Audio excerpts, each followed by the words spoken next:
In today's video, I'm going to teach you how to set up Cloudflare DNS in a full walkthrough. This is a great tool for managing your domain settings, as it helps to optimize performance and increase security. If you're not familiar with DNS, don't worry. We're here to guide you every step of the way, ensuring that you gain a clear understanding of the process and can implement it successfully for your own domain.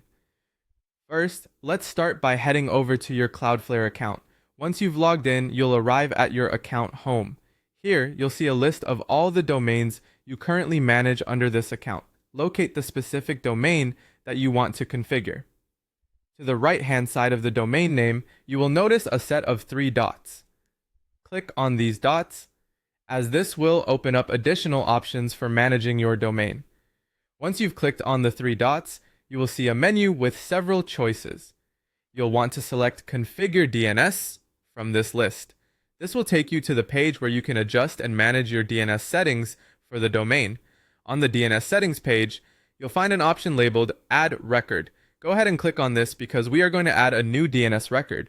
It's crucial to be in the right place here because properly configuring these records ensures your domain resolves correctly and communicates as expected with the web.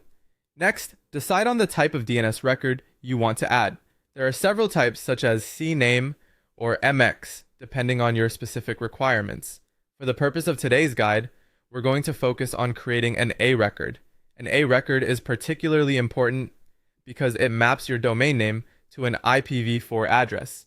In the form that appears, you'll notice a field labeled Name. Here, you should enter the specific name or subdomain that this record will apply to. This could be something like www, a unique subdomain you are using, or simply the ast symbol to indicate the root domain. After entering the name, the next step is to enter the IPv4 address of your server. This address serves as the destination for the DNS query, ultimately directing traffic correctly. Once you've filled out the required fields, you'll need to save your work. Look for the Save button and click on it to ensure your new DNS record is properly stored and active. And there we have it. You have successfully set up a DNS record with Cloudflare. Make sure to double check your entries to avoid any errors in the setup process. With these steps, your domain should now be configured to handle web traffic more efficiently. Feel free to review these instructions if you need a refresher or experiment with other types of DNS records using the same process for more advanced configurations.